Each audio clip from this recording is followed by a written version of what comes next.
La monnaie locale, c'est ce qu'on appelle une MLCC, une monnaie locale citoyenne, complémentaire et citoyenne. C'est quelque chose qui existe depuis 2010 en France. La première doit dater de cette époque-là, c'était dans le Lot, je crois. Et aujourd'hui, on est entre 60 et 80 monnaies locales qui existent en France, et d'ailleurs dans d'autres pays naturellement, avec plus ou moins d'importance et de réussite. On cite souvent la ville de Bayonne et le SCO comme étant celle qui est peut-être la plus aboutie pour l'instant. Tout ça a été cadré par une loi de l'économie sociale et solidaire qui date de juillet 2014 et qui fait qu'une monnaie locale, c'est cadré. Alors il faut une association, pour l'utiliser, il faut que les gens adhèrent et il faut respecter la parité, naturellement. Une AIGA pour nous, donc l'AIGA c'est le nom de la monnaie locale des Cévennes, elle vaut 1 €. Et c'est partout pareil. Le premier objectif c'est de redynamiser les échanges locaux, parce qu'on va favoriser des boutiques ou des fournisseurs ou des professionnels qui travaillent sur le plan local. Naturellement c'est aussi, tant que faire se peut, travailler avec les producteurs bio. Il y a une question d'éthique, il y a une question de faire attention à ce qu'on fait. Et puis, on crée du lien aussi. On va mettre des gens en rapport les uns avec les autres. Il y a une histoire de réseau, de retisser quelque chose qui n'existait pas ou qui n'existe pas du tout avec l'euro. Et il y en a quelques-uns, mais par contre, voilà. Donc, c'est Cévennes Transition, si ça vous intéresse. Et nous, on fait des inscriptions. Autre chose très intéressante, c'est que l'argent des échanges nous permet de contribuer à financer des projets qui ne seraient peut-être pas financés par les banques.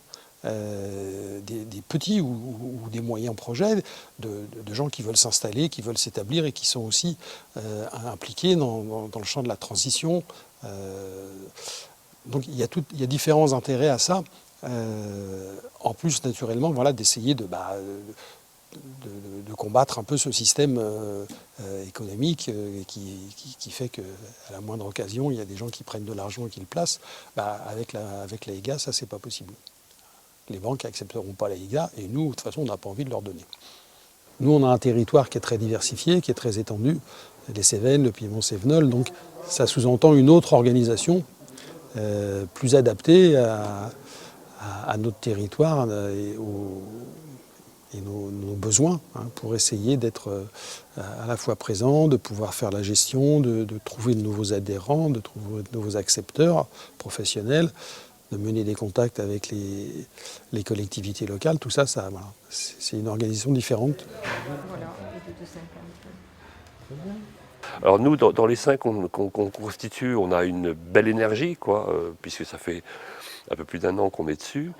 Et donc, on a un grand plaisir de rencontrer des gens qui, en général, sont des gens qui s'y prêtent volontiers. Donc, c'est plutôt une conversation plaisante. Il ne faut pas convaincre des gens qui en veulent pas, ça c'est sûr.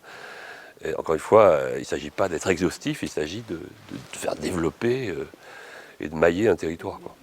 Ce que je trouve très bien dans cette histoire monolocale, c'est que ça donne aussi un objet commun à un territoire qui a une très grande résilience culturelle, C'est ce territoire géographique et culturel des Cévennes, C'est-à-dire qui va d'Alès à Ganges, au Vigan où nous sommes là, à la Fabrègue, jusqu'à Florac, l'Écosse. Et c'est quand même un territoire qui est historiquement et culturellement très puissant, très fort. Est-ce qu'on a des prestataires ou pas? Ou est-ce que l'étude, on l'a fait en interne uniquement avec les forces vives de l'association?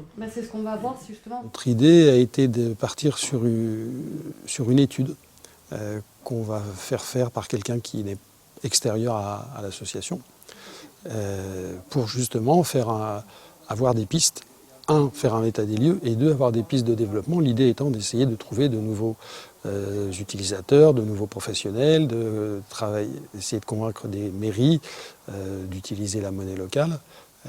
Donc on avait besoin de se voir pour bien définir ce qu'on allait demander à cette étude. Et donc on a passé 2 jours à essayer de bien cibler, où sont les besoins et ce qu'on allait demander donc à cette étude.